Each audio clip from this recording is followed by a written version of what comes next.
Hello dear students, कैसे हो आप सब लोग। आई होप कि आप सभी लोग जो है फाइन होंगे।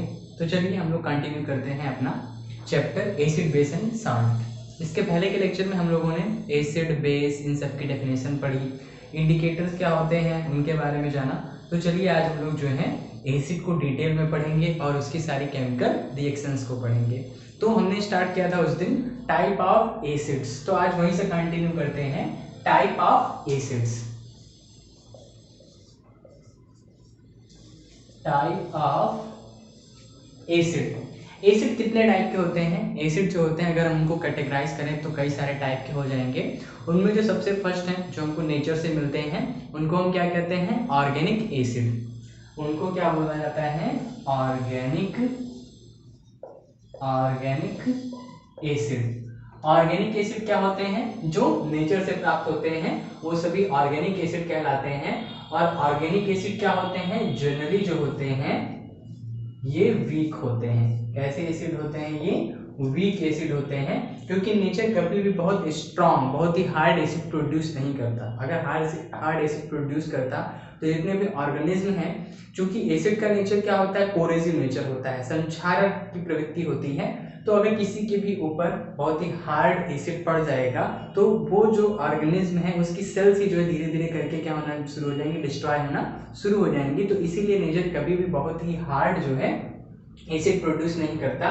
तो जितने ऑर्गेनिक एसिड है जनरली क्या होते हैं? वीक होते हैं। अगर हम एग्जांपल की बात करें तो कौन कौन से ऑर्गेनिक एसिड हैं? सबसे सिंपल ऑर्गेनिक एसिड की हम बात करें, विनेगर। सिरका जो है उसको सभी लोगों ने खाया है। सिरका क्या है? वो जो है एथेनोइक एसिड है, जो कि नेचर के द्वारा फर्मेंटेशन के थ्रू प्रोड्यूस होता है। तो सबसे पहले विनेगर। विनेगर क्या है? एसिटिक एसिड इसका फार्मूला क्या है? Chemical formula CH3COOH। विनेगर हो गया। इसके बाद है मेथेनोइक एसिड यानी कि CH3। मेथेनोइक एसिड का फार्मूला है HCOOH।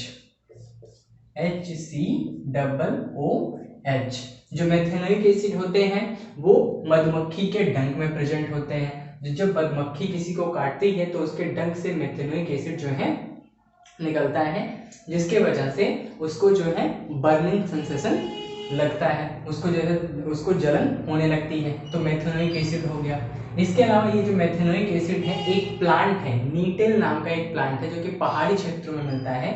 वो नीटेल भी मेथेनोइक एसिड जो है प्रोड्यूस करता है। तो उसकी पत्तियों में छोटे छोटे कांटे टाइप के रोए निकले होते हैं। वो रोए जब किसी को टच कर जाते हैं तो फिर उसको जो है बर्निंग सेंसेशन होने लगता है।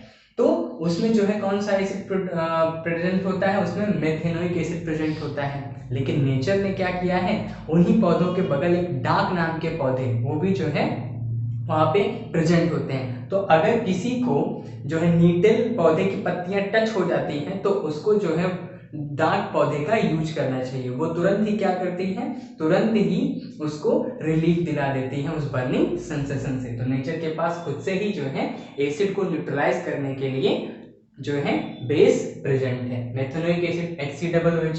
इसके अलावा फॉर्मिक एसिड फॉर्मिक एसिड जो होता है वो जो चींटियां होती हैं आंट्स, वो प्रोड्यूस करती हैं फॉर्मिक एसिड। इसके अलावा जो है लैक्टिक एसिड जो कि कर्ड में प्रेजेंट होता है। इसके अलावा खट्टे फलों में सिट्रिक एसिड होता है जिसकी वजह से फल खट्टे होते हैं। और जितने फलों में सिट्रिक एसिड होता है वो सभी विटामिन सी से रिच होते हैं। विटामिन सी से क्या होते हैं? भरपूर होते हैं। जैसे ऑरेंज हो गया, और इसके अलावा जो है कई सारे फल हैं, नींबू हो गया, उन सभी में क्या होते हैं? उन सभी में सिट्रिक एसिड मिलता है। इसके अलावा बाकी अदर एग्जाम्पल भी हैं, कई सारे एग्जाम्पल्स हैं। टार्टरिक एसिड जो कि इमली में प्रेजेंट होता है, टार्टरिक एसिड। पर ये सारे जितने भी ऑर्गेनिक एसिड हैं सभी क्या होते हैं? वीक होते हैं। तो ऑर्गेनिक एसिड के बाद हम बात करते हैं मिनरल एसिड की। मिनरल एसिड ऐसे एसिड जो कि मिनरल से प्राप्त होते हैं, बनाए जाते हैं लेबोरेटरी में, वो कौन से एसिड होते हैं? मिनरल एसिड होते हैं। ये कैसे होते हैं? मिनरल एसिड ज्यादातर क्या होते हैं? स्ट्रॉन्ग एसिड होते हैं। मिनरल एसिड क्या होते हैं? स्ट्रॉन्ग होते हैं। एग्जाम्पल लिया जाए अगर मिनरल एसिड का तो H2SO4, इसके अलावा HNO3, nitric acid, sulphuric acid, nitric acid, HCl, hydrochloric acid. Hydrochloric acid एक ऐसा एसिड है जो कि हम लोगों के स्टमक में भी प्रोड्यूस होता है, यानी कि नेचर भी हाइड्रोक्लोरिक एसिड प्रोड्यूस करती है। हमारे स्टमक में मिलने वाला जो HCl है उसके वजह से जो आमाशयी जूस होता है यानी कि गैस्ट्रिक जूस, उसका पीएच 1 से 2 के आसपास होता है, यानी कि बहुत ही ज्यादा हाईली एसिडिक होता है, जिसके वजह से ही फूड का डाइजेशन हो पाता है। तो H2SO4, HNO3, HCl, hydrochloric acid, इसके अलावा HClO4, परक्लोरिक एसिड, ये सभी क्या है?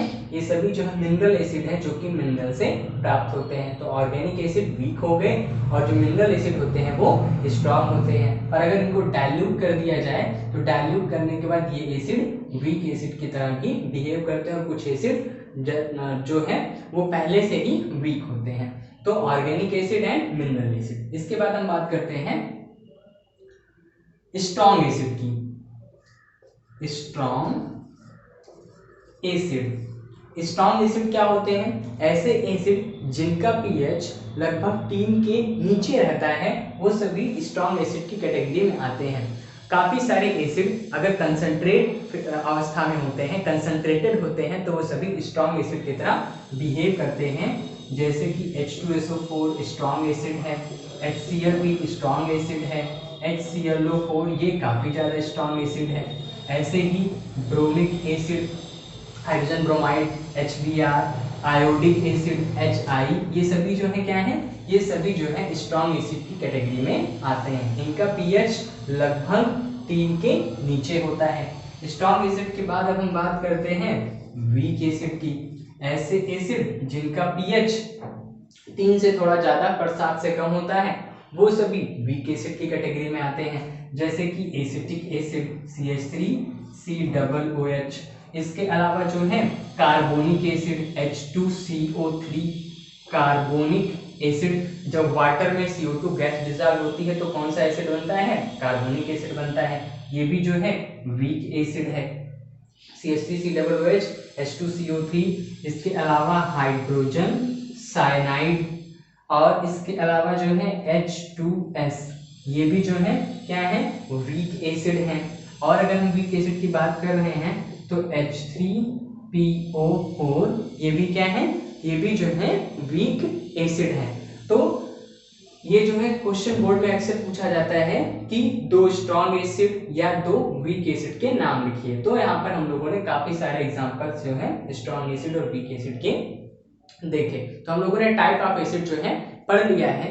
अब इसके बाद हम लोगों को पढ़ना है जितने भी एसिड हैं उनकी केमिकल प्रॉपर्टीज क्या क्या होते हैं। Chemical properties of acid.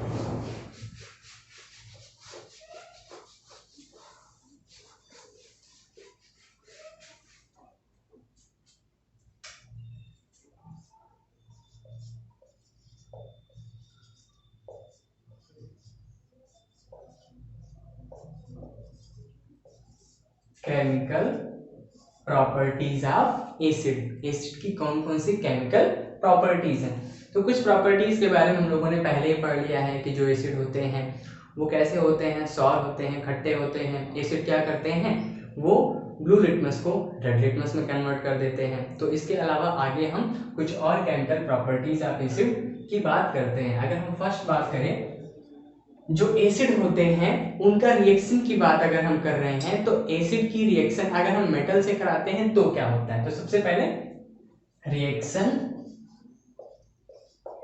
With metal.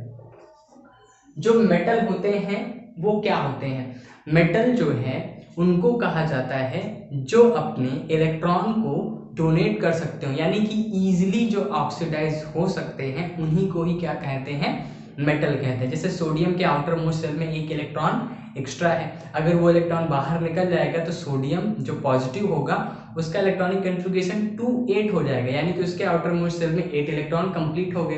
तो जिनके ऐसे सभी एलिमेंट जिनके ऑक्टेट में 1 या 2 इलेक्ट्रॉन होते हैं वो सभी किसकी कैटेगरी में आते हैं, वो सभी जो है एक्टिव मेटल्स होते हैं। तो एक्टिव मेटल्स की एसिड के साथ रिएक्शन देखते हैं क्या होता है, रिएक्शन विथ मेटल। जैसे अगर सोडियम की रिएक्शन HCl से कराई जाए तो क्या होगा, अब सोडियम जो है वो इजीली ऑक्सीडाइज होना चाहता है, तो सोडियम जो है अपने इलेक्ट्रॉन को छोड़ेगा और किसके साथ रिएक्ट करेगा, HCl के साथ में रिएक्ट करेगा। तो सोडियम के इलेक्ट्रॉन कि वो किसके पास जाएंगे, सोडियम के इलेक्ट्रॉन जाएंगे हाइड्रोजन के पास में।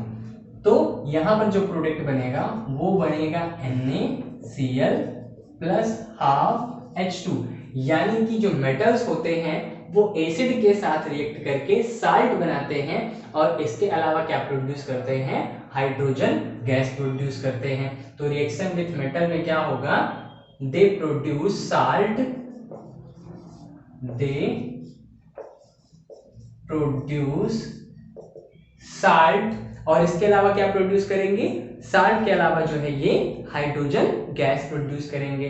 They produce salt and hydrogen gas. तो अगर हम रिएक्शन को बैलेंस करें तो यहाँ पर 2Na 2HCl मिलकर के बन जाएगा 2NaCl एंड H2 गैस।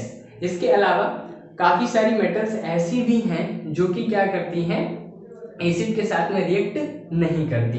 कौन कौन सी ऐसी मेटल्स हैं जो एसिड के साथ रिएक्ट नहीं करती, प्लेटिनम, गोल्ड, कॉपर, ये सभी ऐसी मेटल्स हैं जो कि कंसंट्रेट एसिड के साथ रिएक्ट कर सकती हैं, वीक एसिड के साथ में रिएक्ट नहीं करती। तो platinum, gold and copper doesn't react with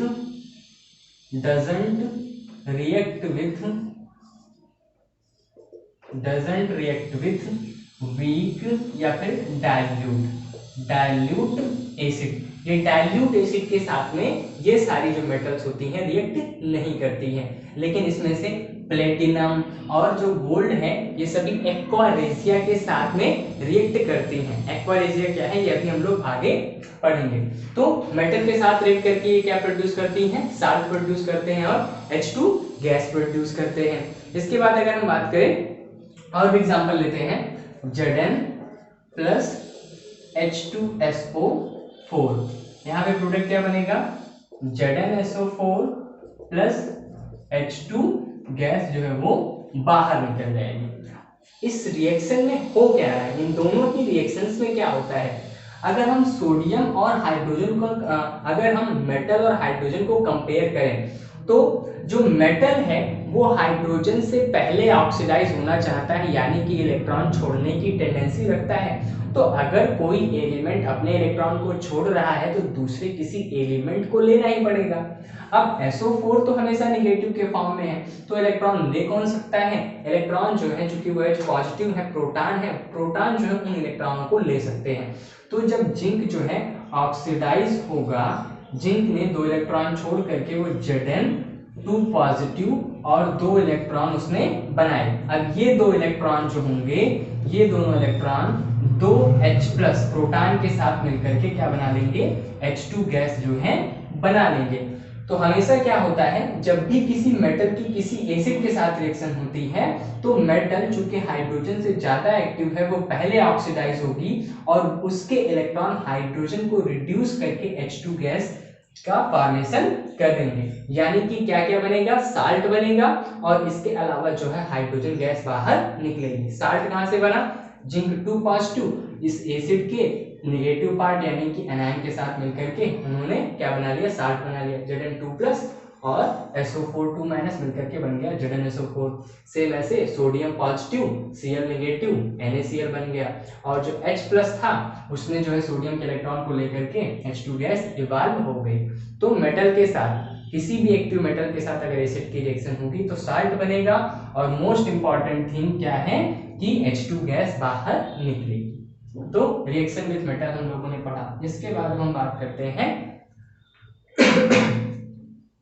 reaction with reaction with metal carbonate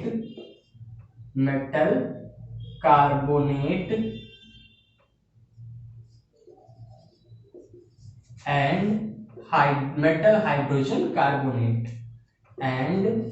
metal hydrogen carbonate तो मेटल कार्बोनेट या मेटल हाइड्रोजन कार्बोनेट के साथ एसिड की रिएक्शन। मेटल कार्बोनेट क्या है?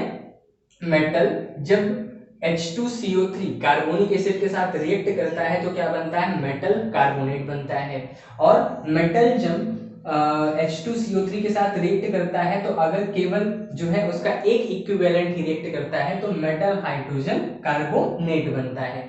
तो चूंकि मेटल के जितने भी प्रोडक्ट्स होंगे, चाहे वो मेटल कार्बोनेट हो, चाहे वो मेटल हाइड्रोजन कार्बोनेट हो, वो किसकी तरह बिहेव करेगा? वो एक बेस की तरह बिहेव करेगा। और एसिड और बेस की रिएक्शन पे क्या बनता है? एसिड और बेस मिलकर के न्यूट्रलाइज हो जाते हैं और साल्ट और वाटर बनेगा। तो इस रिएक्शन में भी क्या बनना है? इस रिएक्शन में भी साल्ट एंड वाटर बनना है। तो हम कोई भी मेटल कार्बोनेट लेते हैं, जैसे एग्जांपल की बात करते हैं, हमने कोई जो है एसिड ले लिया, हमने लिया HCl और इसकी रिएक्शन किसके साथ कराते हैं? मेटल कार्बोनेट, यानी कि हमने ले लिया सोडियम कार्बोनेट। तो HCl प्लस Na2CO3 बैलेंस करने के लिए देखिए यहाँ पे क्या है, सोडियम पॉजिटिव है और CO3 2 निगेटिव है, तो CO3 के ऊपर 2 निगेटिव चार्ज है। तो वहां पर हमको ये एक टाइप की क्या है? ये एक टाइप की जो है डबल डिस्प्लेसमेंट रिएक्शन भी है। ये क्या है? डबल डिस्प्लेसमेंट रिएक्शन भी है। यहाँ पे होगा क्या? ये CO3 माइनस आयन डिस्प्लेस हो जाएंगे Cl माइनस के थ्रू और सोडियम डिस्प्लेस हो जाएगा इसके थ्रू। जो सोडियम है वो एक्सचेंज हो जाएगा Cl के थ्रू, सोडियम एक्सचेंज होगा Cl के थ्रू और हाइड्रोजन एक्सचेंज होगा CO3 के थ्रू। तो सोडियम पॉजिटिव रिप्लेस हो गया हाइड्रोजन से, तो यहाँ पे जो प्रोडक्ट बनना था वो प्रोडक्ट बनेगा NaCl 2NaCl प्लस, और अगर हम बात करें CO3 और H2 की तो बनेगा H2CO3। लेकिन H2CO3 एक बहुत ही वीक एसिड है, तो ये तुरंत ही CO2 को छोड़ करके H2O एंड CO2 में कन्वर्ट हो जाएगा। यानी कि जब भी मेटल कार्बोनेट की रिएक्शन एसिड के साथ में होगी तो क्या बाहर निकलेगा? तो H2O और CO2 गैस जो है वो बाहर निकल जाएगी। ऐसे ही सेम मेटल हाइड्रोजन कार्बोनेट लेते हैं, example HCl plus metal hydrogen carbonate यानी कि NaHCO3। ये क्या है? ये जो है बेकिंग सोडा है और ऊपर वाला सोडा कौन सा था? वॉशिंग सोडा है। तो NaHCO3 के साथ जब रिएक्शन होगी तो HCO3 ये इतना HCO3 इसके ऊपर सिंगल नेगेटिव चार्ज है, सोडियम के ऊपर पॉजिटिव चार्ज है। यहाँ पे डिस्प्लेसमेंट हुआ, Cl डिस्प्लेस हो गया HCO3 माइनस के साथ और सोडियम डिस्प्लेस हो गया हाइड्रोजन के साथ में। तो HCO3 के साथ क्या आ गया? HCO3 के साथ ये हाइड्रोजन आ गया। तो यहाँ पर HCO3 एंड H पॉजिटिव मिलके बनेंगे H2O एंड CO2। बनना तो चाहिए था H2CO3 लेकिन बनेगा H2O एंड CO2 क्योंकि ये जो है इजीली डिकम्पोज हो जाता है। इसके बाद सोडियम डिस्प्लेस हो गया Cl के साथ में, तो सोडियम के साथ sodium positive and Cl negative मिलके बन जाएंगे NaCl। तो होता क्या है? ये सारी डिस्प्लेसमेंट टाइप की ही रिएक्शन है। मेटल कार्बोनेट हो चाहे मेटल हाइड्रोजन कार्बोनेट हो, वहां पर क्या होना है? डबल डिस्प्लेसमेंट होना है। नेगेटिव डिस्प्लेस होगा एसिड के नेगेटिव के साथ और जो पॉजिटिव है वो डिस्प्लेस होगा हाइड्रोजन के साथ में। तो क्या बनेगा?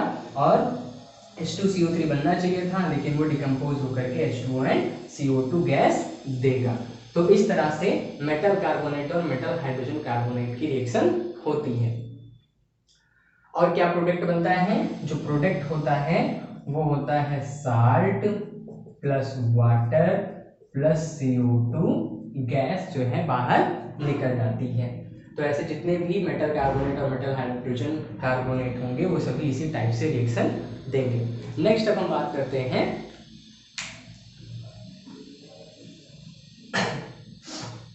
नेक्स्ट हम बात करते हैं मेटल ऑक्साइड की, रिएक्शन विथ मेटल ऑक्साइड।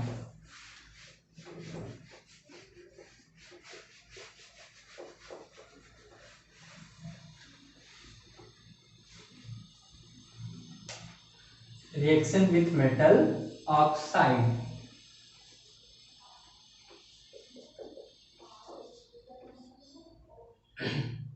यहां पर क्या होगा, कोई भी मेटल ऑक्साइड, मेटल की ऑक्सीजन के साथ रिएक्शन। इसके पहले के चैप्टर मैंने बताया था कि अर्थ क्रस्ट में काफी सारे एलिमेंट जो है अपने ऑक्साइड के फॉर्म में मिलते हैं। उसका आंसर ये है कि मेटल अपने ऑक्साइड के फॉर्म में इसलिए मिलते हैं क्योंकि अर्थ पर 20% ऑक्सीजन है और ऑक्सीजन बहुत ही ज्यादा रिएक्टिव है, ये इजीली सबको ऑक्सीडाइज कर देती है। तो मेटल इजीली ऑक्सीडाइज हो जाते हैं ऑक्सीजन के थ्रू, ऑक्सीजन के साथ कंबाइन होकर के क्या बन जाते हैं, मेटल ऑक्साइड बन जाते हैं। तो अर्थ पर मिलने वाले लगभग सारे एलिमेंट अपने ऑक्साइड के फॉर्म में मिलते हैं। तो मेटल ऑक्साइड की रिएक्शन देखते हैं क्या होता है, जैसे कि Na2O सोडियम ऑक्साइड की रिएक्शन अगर HCl के साथ कराई जाए तो क्या होगा, Na2O प्लस HCl। Na2O क्या है, अगर हम इसी की बात करें, केवल Na2O की बात करें तो जो है Na2O खुद एक जो है बेस है। जितने भी मेटल्स होते हैं उन सभी के ऑक्साइड बेस होते हैं। बेस क्यों होते हैं, देखते हैं यहाँ पे, इस चीज को नोट कर लेते हैं एक्स्ट्रा में। Na2O जो मेटल है उसका ऑक्साइड, ये बेसिक क्यों है, अगर इसकी रिएक्शन हम वाटर के साथ करा दें तो क्या होगा, मेटल ऑक्साइड वाटर के साथ रिएक्ट करके बनाएगा 2NaOH जो कि क्या है, एक बेस है। तो मेटल ऑक्साइड हमेशा वाटर के साथ रिएक्ट करके क्या बनाता है, बेस बनाता है। तो इस रिएक्शन में अगर हम क्या ले रहे हैं, अगर हम मेटल ऑक्साइड ले रहे हैं उसकी रिएक्शन एसिड के साथ कराते हैं तो मेटल ऑक्साइड चूंकि बेसिक है और HCl एक एसिड है, तो बेस और एसिड मिलके क्या बनाएंगे, साल्ट बनाएंगे। और एसिड बेस रिएक्शन में न्यूट्रलाइज हो जाता है और न्यूट्रलाइजेशन के बाद क्या क्या बनता है, साल्ट और वाटर बनता है। तो यानी कि इसका प्रोडक्ट हम यहीं पे डायरेक्टली लिख सकते हैं कि क्या बनेगा, साल्ट प्लस वाटर बनना चाहिए।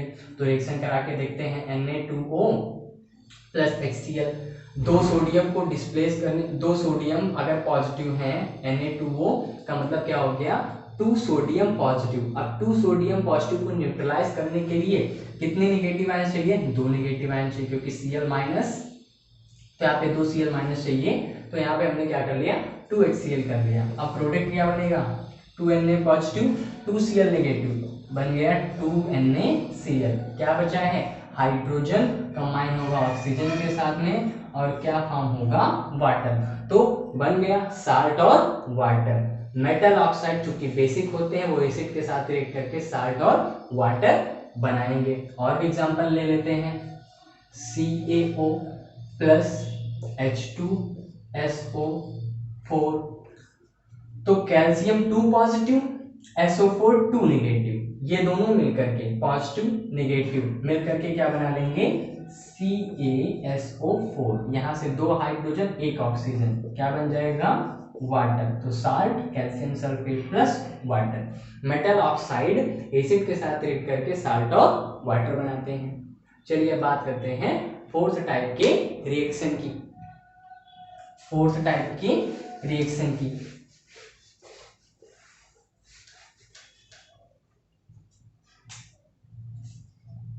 रिएक्शन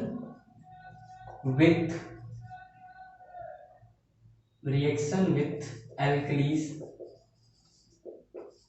तो एल्कलीज के साथ में बेस के साथ रिएक्शन होने पे क्या होगा, न्यूट्रलाइजेशन रिएक्शन होगी, साल्ट बनेगा और वाटर बनेगा। और इस रिएक्शन को हम और क्या कहते हैं, इस रिएक्शन को हम न्यूट्रलाइजेशन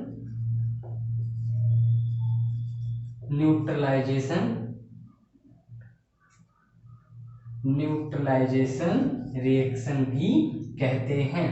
न्यूट्रलाइजेशन रिएक्शन क्या होती है, एसिड और बेस की रिएक्शन जो होती है वो न्यूट्रलाइजेशन रिएक्शन कहलाती है। यानी कि एसिड का जो प्रोटॉन है H+, एसिड के पास में पॉजिटिव आयन क्या होगा, एसिड के पास में पॉजिटिव आयन हमेशा H+ के रूप में होता है, और बेस के पास में जो नेगेटिव पार्ट एनायन है वो OH- के फॉर्म में होगा। तो एसिड का H+ प्रोटॉन और बेस का H+ और OH- मिल करके बना लेते हैं वाटर, यानी कि पॉजिटिव चार्ज नेगेटिव चार्ज के साथ में न्यूट्रलाइज हो जाता है। इसीलिए इसको हम क्या बोलते हैं, इसीलिए हम इसको जो है न्यूट्रलाइजेशन रिएक्शन बोलते हैं। तो जब भी एसिड की बेस के साथ रिएक्शन होगी तो न्यूट्रलाइजेशन रिएक्शन होती है, और न्यूट्रलाइजेशन रिएक्शन में काफी ज्यादा मात्रा में हीट बाहर निकलती है। तो नेक्स्ट हम एग्जांपल लेते हैं इसका, जैसे कि एग्जांपल लेते हैं सोडियम हाइड्रोक्साइड प्लस HCl। सबसे सिंपल रिएक्शन, प्रोडक्ट क्या बनेगा, sodium positive and Cl negative, तो बन गया NaCl। और जो बेस का OH है, एसिड का H+ है, वो मिलके बना लेंगे वाटर, तो साल्ट प्लस वाटर। इसके अलावा और लेते हैं KOH प्लस H2SO4, क्या बनेगा product, K plus and SO4 2 negative. तो SO4 2 नेगेटिव को न्यूट्रलाइज करने के लिए 2 पोटेशियम आयन चाहिए, तो 2 KOH के साथ रिएक्शन होगी और बनेगा K2SO4, और वाटर बनेगा कितना, H2 2 H+ और 2 OH- मिलके बनेंगे 2 मोल वाटर के। तो इस तरह से न्यूट्रलाइजेशन रिएक्शन होती है। कोई भी आप रिएक्शन उठा लीजिए एसिड और बेस की, उसमें साल्ट बनेगा और क्या बनेगा, इसके अलावा जो है वाटर बनेगा। तो 4 टाइप की रिएक्शन हम लोगों ने पढ़ी।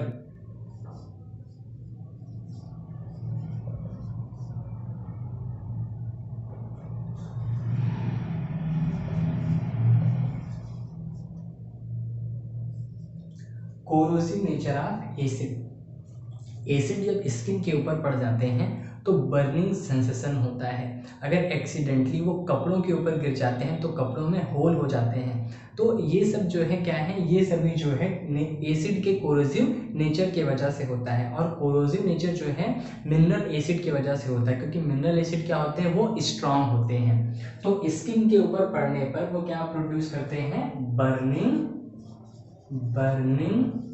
सेंसेशन प्रोड्यूस करते हैं। इसीलिए एसिड का नेचर कैसा है, कोरेसिव है। कपड़ों के ऊपर पड़ गए तो कपड़ों के फैब्रिक के साथ में रिएक्ट करके वो उसको गला देते हैं, जल जाता है और वहां पर क्या हो जाता है, होल हो जाता है। तो ये सब जो है किसी भी एसिड का कोरेसिव नेचर है। कोरेसिव नेचर किन में होता है, स्ट्रॉन्ग एसिड या फिर मिनरल एसिड में जो है होता है।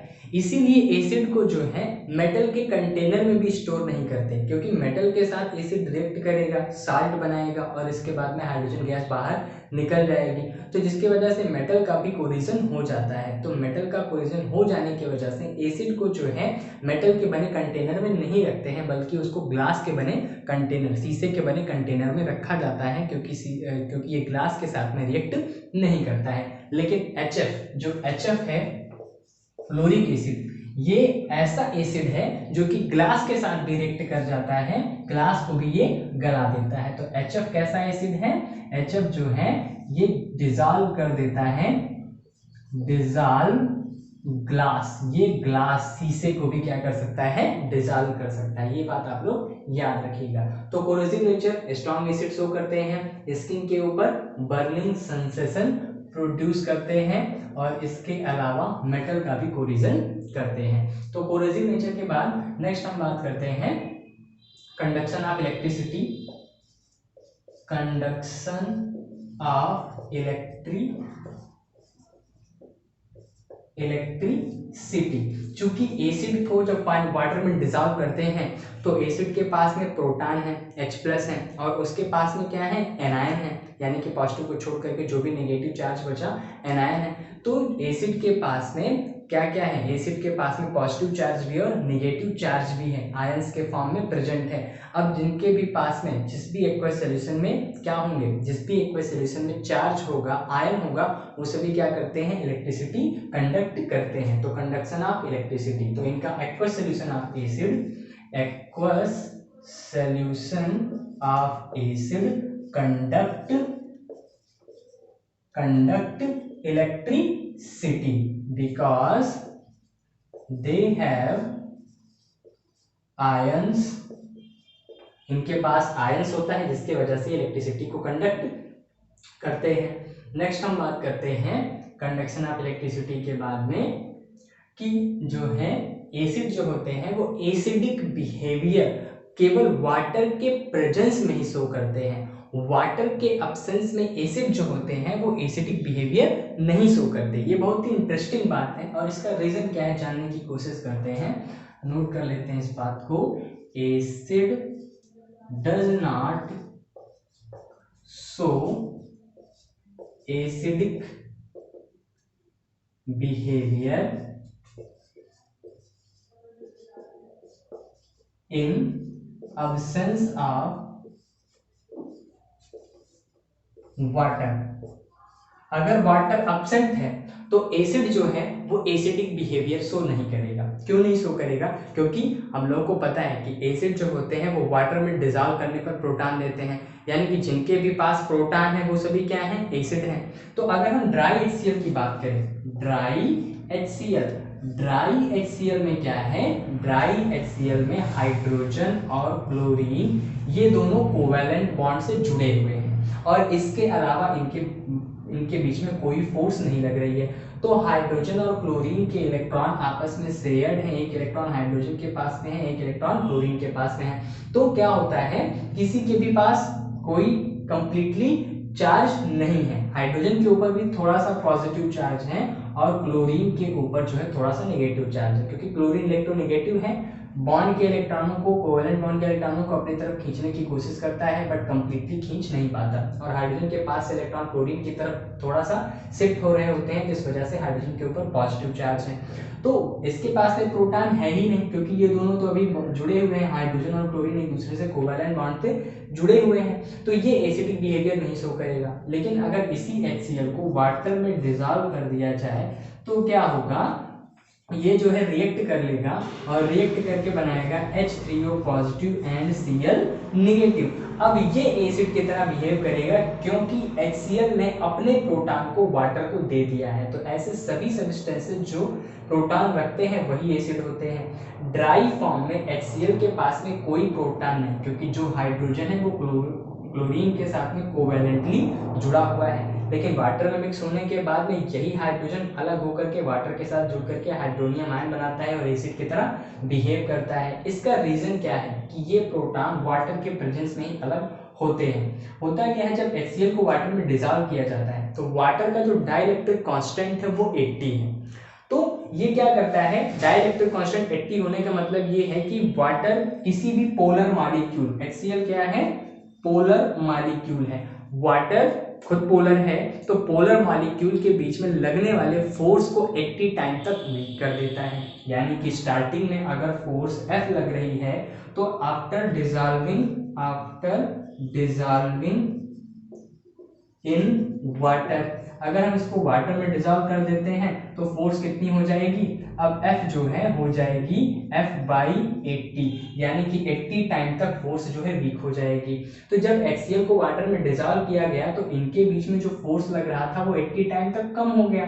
अब कमजोर होने के बाद में क्या होगा, हाइड्रोजन के इलेक्ट्रॉन क्लोरीन की तरफ कंप्लीटली चले जाएंगे और क्लोरीन Cl नेगेटिव बन जाएगा और ये जो है H पॉजिटिव बन जाएगा, H positive and Cl negative बन जाएगा। तो H पॉजिटिव वाटर के द्वारा ट्रैप कर लिए जाएंगे और Cl माइनस जो है वो भी वाटर मॉलिक्यूल के द्वारा घेर लिए जाएंगे। लेकिन लगने वाला फोर्स 80 टाइम तक कम होने पर ही प्रोटॉन जनरेट होते हैं। तो इसी वजह से जब भी हम कोई एसिड ड्राई फॉर्म में है तो एसिडिक नहीं है, जब उसको वाटर में डिसॉल्व करते हैं तो ही वो एसिड की तरह काम करता है, क्योंकि तब जाकर के प्रोटॉन जनरेट होते हैं। तो कोई भी एसिड अब्सेंस ऑफ वाटर में एसिडिक बिहेवियर शो नहीं करेगा। नेक्स्ट अपन इसके बाद बात करते हैं कि जब किसी भी एसिड को वाटर में डिसॉल्व किया जाता है तो क्या होता है। नेक्स्ट जो है क्वेश्चन ये बनता है कि एसिड में वाटर को मिलाया जाता है कि वाटर में एसिड को मिलाया जाता है। तो इसका आंसर ये है कि एसिड और वाटर की रिएक्शन, एसिड और वाटर की रिएक्शन कैसी है, एक्सोथर्मिक है, एक्सोथर्मिक है, यानी कि काफी ज्यादा मात्रा में हीट बाहर निकलती है। ऐसा क्यों होता है? इसके पहले हम लोगों ने इस कॉन्सेप्ट को थोड़ा सा समझा है कि वाटर जो है, जब एसिड वाटर में जाता है तो क्या होता है, उसके बीच में लगने वाला फोर्स एट टाइम तक वीक हो जाता है और वो टूट जाता है, प्रोटॉन बनते हैं और जो है एनायन बनते हैं। अब उनका क्या होगा, जितने भी एनायन हैं, जैसे हम HCl को लेते हैं तो Cl माइनस जो है, Cl माइनस क्योंकि इसके ऊपर चार्ज है और वाटर खुद एक पोलर मॉलिक्यूल है, तो वाटर के जितने भी मॉलिक्यूल होते हैं उन सभी हाइड्रोजन, चूंकि वो ऑक्सीजन के साथ कनेक्टेड हैं, तो उन सभी के ऊपर थोड़ा थोड़ा सा पॉजिटिव चार्ज होता है। सेम ऐसे ही एक मॉलिक्यूल इधर से इसको घेर लेगा तो इसके ऊपर भी थोड़ा सा पॉजिटिव चार्ज है, एक यहाँ पर है। ऐसे कई सारे जो है वाटर मॉलिक्यूल इस Cl को जो है क्या कर लेंगे, चारों तरफ से घेर लेंगे। अब घेरने के बाद में क्या होगा, कई सारे वाटर मॉलिक्यूल ने इस Cl नेगेटिव एसिड के नेगेटिव पोर्शन को घेर लिया है और घेर करके क्या कर लेते हैं, उनका हाइड्रेशन कर देते हैं और उनके साथ में बॉन्ड बना लेते हैं। अब बॉन्ड के बनने में हीट बाहर निकलती है, जैसा हम लोग को पहले से ही पता है कि बॉन्ड के बनने में हीट बाहर निकलती है। अब क्लोरीन को अगर कई सारे वाटर मॉलिक्यूल ने घेर लिया है तो कई सारे बॉन्ड बनेंगे और बॉन्ड बनने के बाद में हीट बाहर निकलेगी। यही हीट के वजह से जब एसिड को वाटर में मिक्स किया जाता है तो क्या करता है, वो जो है उन आयंस का हाइड्रेशन कर देता है और हाइड्रेशन पर एनर्जी बाहर निकलती है, जिसके वजह से रिएक्शन क्या हो जाती है, एक्सोथर्मिक हो जाती है। तो जब भी किसी एसिड में वाटर को मिक्स किया जाता है तो रिएक्शन एक्सोथर्मिक है। अब अगर हमने एसिड में वाटर को मिक्स किया, एसिड में अगर वाटर को मिक्स किया तो एसिड ज्यादा मात्रा में और वाटर ऊपर से ड्रॉप बाय ड्रॉप अगर हम गिरा रहे हैं एसिड में, तो क्या होगा, बहुत ही ज्यादा मात्रा में क्या प्रोड्यूस होगा, हीट प्रोड्यूस होगी। और जिसके वजह से अब अगर बाई चांस वो उछल करके एक्सीडेंटली ऊपर ही गिर गया तो जलने की चांसेस काफी ज्यादा है। तो इस वजह से क्या करना चाहिए, हमेशा वाटर में ड्रॉप बाय ड्रॉप जो है एसिड मिलाना चाहिए, ताकि जो है कम मात्रा में हीट प्रोड्यूस हो, क्योंकि वाटर का कंटेंट ज़्यादा है तो जो है हीट कम प्रोड्यूस होगी और जो है अगर उछलेगा भी तो उछलने के बाद में जलने की संभावना जो है कम रहेगी, क्योंकि हीट कम प्रोड्यूस होगा। तो हमेशा जो है वाटर में एसिड को ड्रॉप बाय ड्रॉप मिलाना चाहिए। इसके बाद अब हम बात करते हैं, इसके पहले हम लोगों ने बात की थी कुछ मेटल्स ऐसे होते हैं जो कि एसिड के साथ रिएक्ट नहीं करते हैं। वो मेटल्स फिर किसके साथ रिएक्ट करते हैं, वो मेटल्स जो होते हैं रिएक्ट करते हैं एक्वा रेजिया के साथ में। Aqua regia, aqua regia, aqua regia क्या है, ये बहुत ही इंपॉर्टेंट टर्म है। जो एक्वा रेजिया होता है इसको अमराज भी कहते हैं। और जो एक्वा रेजिया है इसका यूज कहाँ करते हैं, जितने भी नोबल मेटल होती हैं, नोबल मेटल को क्या करता है, डिसॉल्व कर देता है। एक्वा रेजिया नोबल मेटल को डिसॉल्व करने के लिए यूज किया जाता है। It dissolve noble metal, it used to dissolve noble metal. कौन कौन से नोबल मेटल है जो एसिड के साथ रिएक्ट नहीं करते, जैसे कि गोल्ड, इसके अलावा प्लेटिनम, ये सभी जो है एसिड के साथ में रिएक्ट नहीं करते। तो किसके साथ रिएक्ट करते हैं, एक्वा रेजिया के साथ में रिएक्ट करते हैं। एक्वा रेजिया क्या होता है, एक्वा रेजिया जो होता है 3 पार्ट HCl यानी कि 3 मोल HCl और 1 मोल HNO3 नाइट्रिक एसिड का जो मिक्सचर है, इसी को ही क्या बोलते हैं, इसी को ही बोलते हैं एक्वा रेजिया। तो ये जो है 3 पार्ट HCl और 1 पार्ट HNO3 जो है उनमें सारी मेटल्स जैसे कि जो कि नोबल मेटल्स हैं जो किसी के साथ रिएक्ट नहीं करती, गोल्ड और प्लेटिनम, वो भी क्या हो जाती हैं, डिसॉल्व हो जाती हैं। तो हम लोगों ने क्या पढ़ा, एक्वा रेजिया भी पढ़ा। अब इसके बाद जो है हम लोग पढ़ेंगे नेक्स्ट लेक्चर में। तो अगर आप लोगों को ये वीडियो अच्छा लगा हो तो लाइक करें, शेयर करें और सब्सक्राइब करें।